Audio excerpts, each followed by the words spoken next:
रति गह गए बाजने बाजे, और सबई मनोहर मंगल साजे।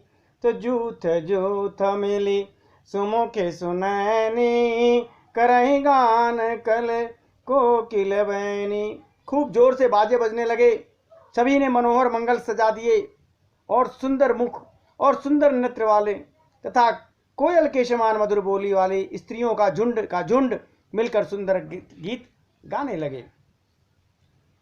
और सुख विदेह कर बरनी जाई, और जन्म दरिद्रम नवनिधि पाई। विगत त्रास भई शिय सुखारी, जन विद उदय कोर कुमारी।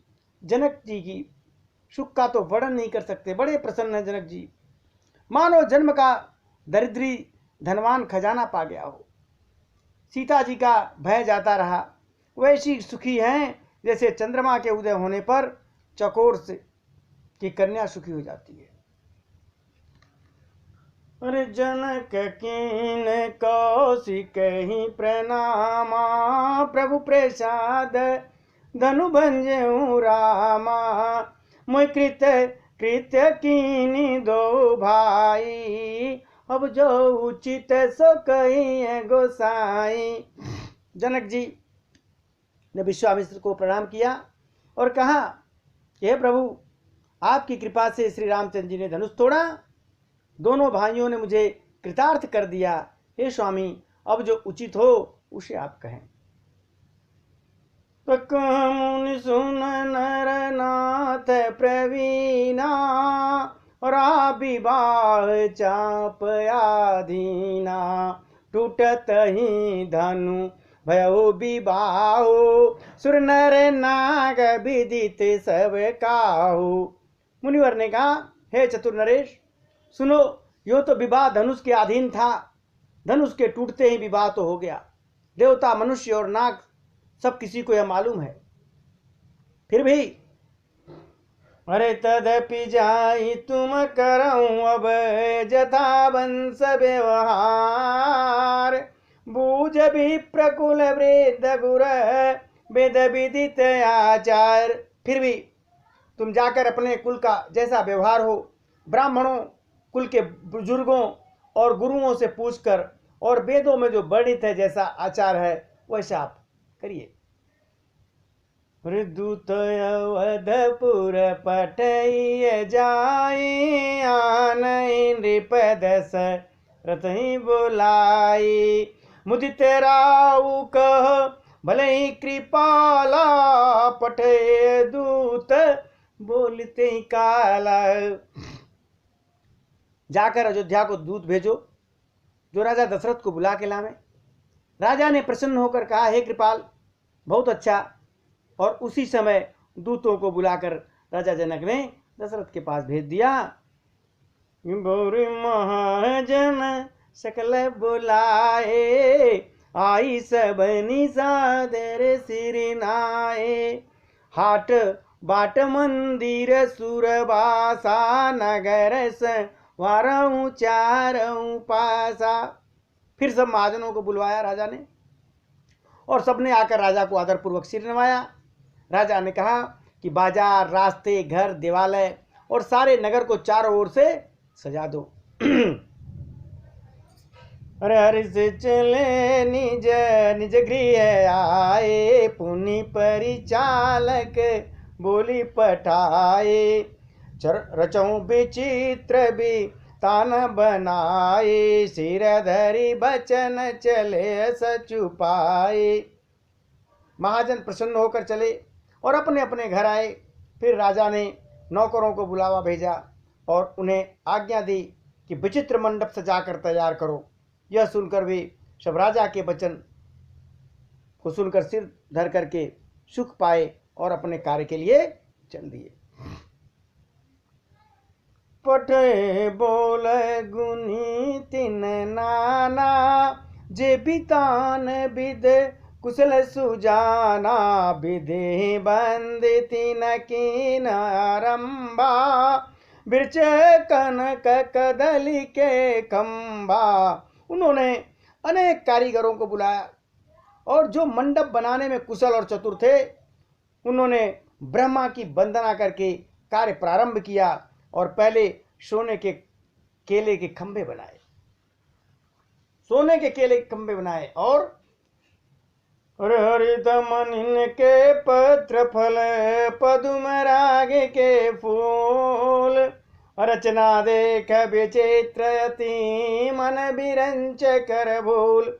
हरी हरी मणियों के पन्ने, उसके तो पत्ते बनाए और फल बनाए तथा पराग मणि जो माणिक है उसके फूल बनाए। मंडप की अत्यंत विचित्र रचना देखकर ब्रह्मा मन भी भूल गए, ब्रह्मा का भी मन भूल गया कि कैसे बनाइए। बिन हरति मणिमय सब कीने सरल सपरब नहीं चीने कनक कलित बही बेल बनाए लकी नहीं पर सपरन सुहाई ते रची पची बंध बनाए बिच बिच मुक्ता दाम सुहाए मानिक मरकत कुलिस पिरोजा चिर कोर पची रचे सरोजा। बात सब हरी हरी मणियों के पन्ने के सीधे और गांठों से युक्त ऐसे बनाए जो पहचान में नहीं आते थे कि मणियों के हैं या साधारण बांस हैं। सोने की सुंदर नागबेली पान की लता बनाई जो पत्तों सहित ऐसी भली मालूम होती थी कि पहचान ही नहीं जा सकती। उस नागबेली के रचकर और पच्चीकारी करके बंधन बांधने की रस्सी बनाए, बीच बीच में मोतियों की सुंदर झालरें लगा दी। माणिक पन्ने हीरे और फिरोजे इन रत्नों को चीरकर कोरकर और पंचीकारी करके इनके लाल हरे सफेद और फिरोजी रंग के कमल बना दिए मणियों से। भृंग बहु रंग बिहंगा गुंजई कुजई पावन पवन प्रसंगा सुर प्रतिमा खम्बन गढ़ी काड़ी मंगल द्रव्य लिए सब ठाड़ी चौके भांति अनेक पुराई सिंदूर मणिमय सहज सुहाई। भौरे और बहुत रंगों के पंछी बनाए जो हवा के सहारे गूंजते और कूदते हैं। खंभों पर देवताओं की मूर्तियां गढ़कर निकाली जो सब मंगल द्रव्य लिए खड़े थे। गजमुक्ताओं के सहज ही सुहावने अनेक तरह के चौके पुराए गए। सौरभ पल्लव सुभग सुठ किए नील मणि कोरी हेम बौर मरकत गवरी लसत पाट मय डोरी।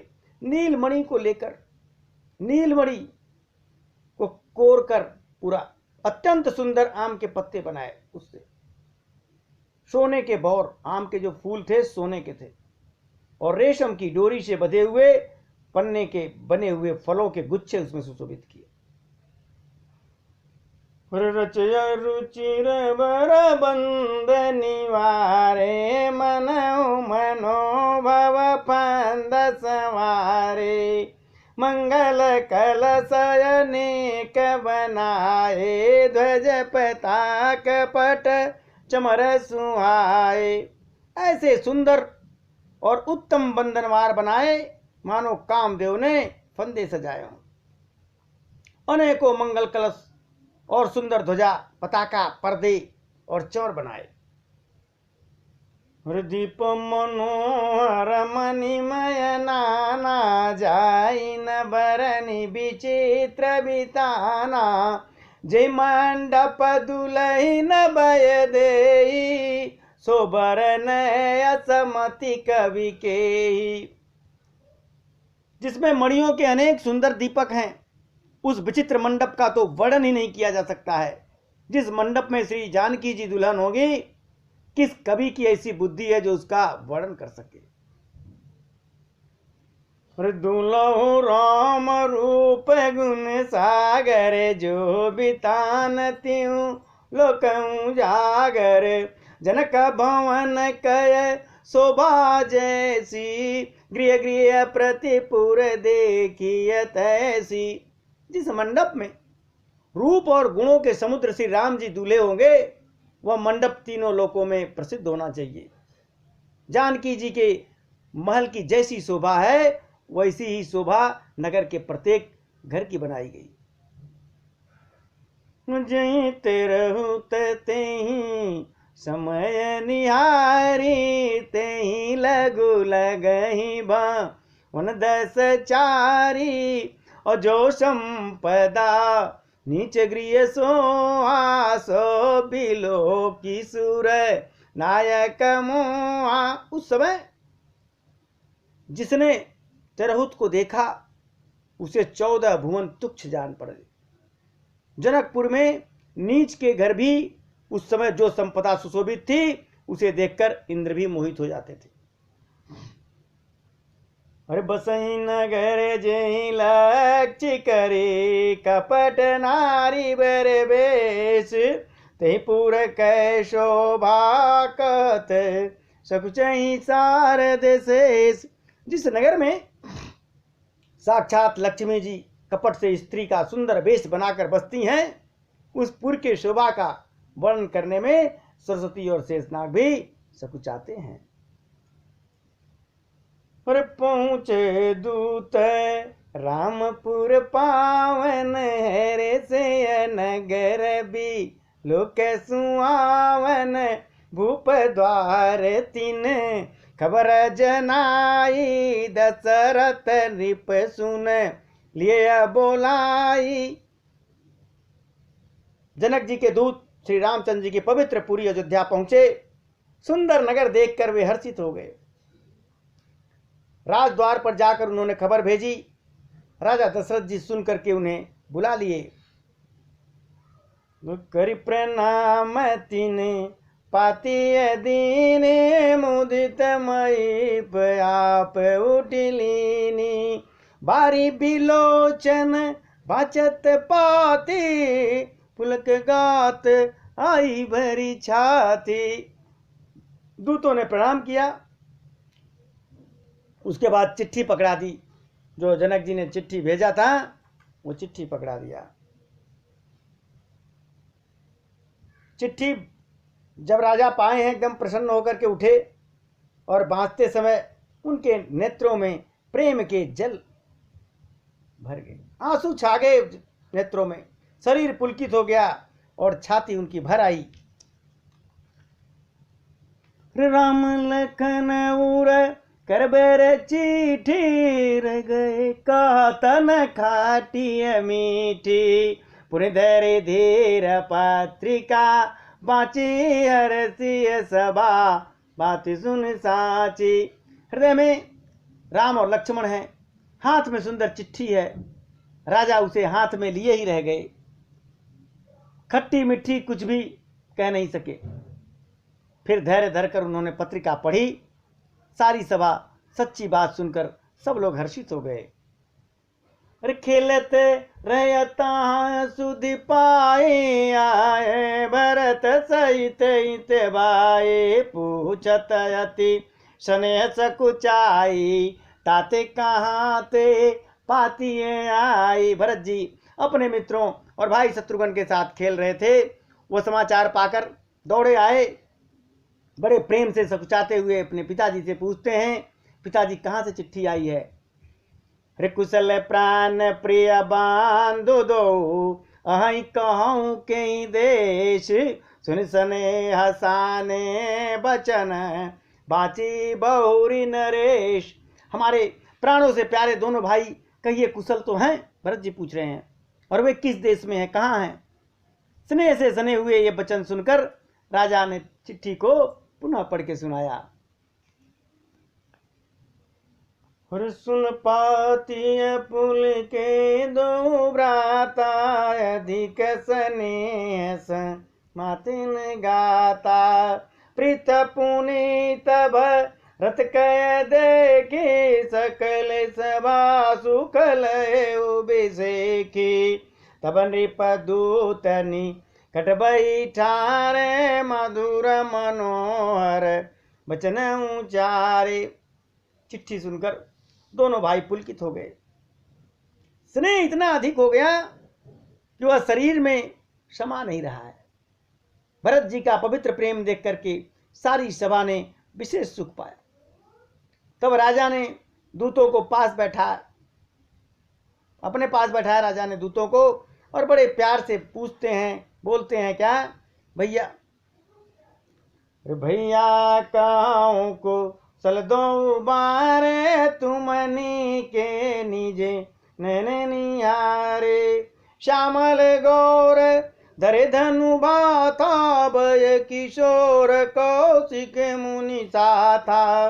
पहचानो तुम कहूँ सुभाव, प्रेम विवश पुनि पुनि कहे राव। राजा कहते हैं भैया कहो, दोनों बच्चे कुशल से तो हैं? तुमने अपनी आंखों से उन्हें अच्छी तरह देखा है ना? सांवले और गोरे शरीर वाले, वे धनुष और तरकस धारण किए रहते हैं। किशोरावस्था है, विश्वामित्र मुनिवर के साथ गए हैं। तुम उनको पहचानते तो हो? उनका स्वभाव बताओ। राजा प्रेम के विशेष वश होने में प्रेम के वश में है। राजा इस समय बार बार इस प्रकार से पूछ रहे हैं इनसे, दूतों से। जो दिन ते मुनि गए अलवाई, तब ते आज साची सुधि पाई। कहूँ विदेह कवन विधि जाने, सुन प्रिय वचन दूत मुस्काने।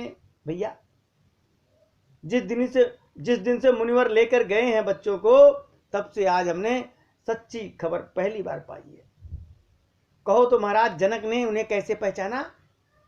ये प्रिय वचन सुनकर दूत मुस्कुराए और कहते हैं, अरे सुनो मई पति मुकुट मने, तुम समाधान को। और राम लखन जिनके तनया, विश्व विभूषण दो। दूतों ने कहा, हे राजाओं के मुकुटमणि, सुनिए, आपके समान धरती पर कोई धन्य नहीं है, जिनके राम और लक्ष्मण जैसे पुत्र हैं, जो दोनों विश्व के विभूषण हैं। और कहते हैं दूत कि पूछन जोग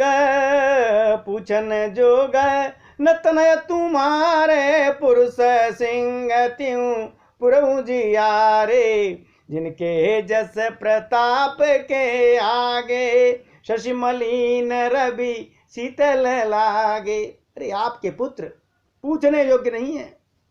वे पुरुष सिंह तीनों लोकों को प्रकाश देने वाले हैं, जिनके जस के आगे चंद्रमा मलिन हो जाता है और प्रताप के आगे सूर्य भी शीतल हो जाता है। तिनका कहीं नाथ किम चीने, देखिए रवि की दीप करी लीने। श्री स्वयंवर भूपयने का, और सिमटे सुबटे कहते का। हे नाथ, उनके लिए आप कहते हैं कि पहचाने कैसे आप? क्या सूर्य को हाथ में दीपक लेकर कोई ढूंढता है, देखता है क्या? सीता जी के स्वयंवर में अनेकों राजा और एक से बढ़कर एक योद्धा वीर एकत्र हुए थे, पर शंभु सरासन काउन टारा, रे सकल वीर बरियारा। तो तीन लोक मह जे भट मानी, सब कय सकति संबुधन भानी। परंतु शिव जी के धनुष को कोई भी नहीं हटा सका। सारे बलवान वीर हार गए। तीनों लोकों में जो वीरता के अभिमानी थे, शिव जी के धनुष ने सबकी शक्ति तोड़ दी। पुरुष कहीं उठाय सुरासर मेरू, असोही हारी गयऊ करी फेरू। और जही कव तू कसिव सला उठावा, सोते ही सभा पर राघव पावा। बाणासुर जो सुमेर को उठा लिया, सुमेर को उठा सकता था, सुमेर पर्वत को, वह भी हृदय में हार कर परिक्रमा करके चला गया। और जिसने खेल खेल में कैलाश उठा लिया था रावण, वह रावण भी उस सभा में पराजय को प्राप्त हुआ। और वहां राम रघुवंश मन सुनिय महिपाल, अभंजहु चाप प्रयास बिनी जिमि गज पंकज नाल। हे महाराज सुनिए, वहां जहां ऐसे ऐसे योद्धा हार गए, रघुवंश मणि श्री रामचंद्र जी ने बिना ही प्रयास शिव के धनुष को ऐसे ही तोड़ दिया जैसे हाथी कमल की डंडी को तोड़ देती है। हरि सुनि सरोस भृगु नायक आए, बहुत भांति तीन आंख दिखाए, देख राम बल निज धनु कीना, करी बहु विनय गवन बन कीना। धनुष टूटने के बाद बात सुना किसने? परशुराम ने तो बड़े क्रोध में आए और उन्होंने बहुत प्रकार से आंखें दिखाई। अंत में उन्होंने भी श्री रामचंद्र जी का बल देखकर उन्हें अपना धनुष दे दिया और बहुत प्रकार से विनती करके वन को चले गए। तो राजन राम अतुल बल जैसे, तेज निधान लखन पुनि तैसे, कंपहि भूपा बिलोकत जाके, जिमि गज हरि किशोर के ताके। हे राजन, जैसे श्री रामचंद्र जी अतुलनीय बलशाली हैं, वैसे ही तेज निधान लक्ष्मण जी भी हैं, जिनके देखने मात्र से राजा लोग ऐसे कांप उठते हैं जैसे हाथी सिंह के बच्चे को देखते ही कांप उठता है। देव देखी तब बालक दो, अब नया खतर आवत को, दूत बचन रचना प्रिय लागी, प्रेम प्रताप वीर रस पागी। हे देव, आपके दोनों बालकों को देखने के बाद अब आंख के नीचे कोई आता ही नहीं, कोई अच्छा ही नहीं लगता इस दृष्टि को। उनके आगे प्रेम प्रताप और वीर रस से पगी हुई दूतों की वचन रचना सबको बड़ा प्रिय लगा। सभा समेत राउ अनुरागे, दूतन देन न्योछावर लागे, कई नीत ते मुदहि काना, धर्म विचार सबहि सुख माना। सभा सहित राजा प्रेम में मग्न हो गए और दूतों को न्योछावर देने लगे। उन्होंने न्योछावर देते हुए देख करके यह नीति विरुद्ध है ऐसा कहकर दूत अपने हाथ से कान मूदने लगे। धर्म को विचार कर उनका धर्मयुक्त बर्ताव देखकर सभी ने सुख माना। तब उठ भूप वशिष्ठ को दीन पत्रिका जाय, और कथा सुनाई गुरु ही सब सादर दूत बुलाए। तब राजा ने उठकर वशिष्ठ जी के पास जाकर उन्हें पत्रिका दी, चिट्ठी दी और आदरपूर्वक दूतों को बुलाकर सारी कथा गुरु जी को सुना दी।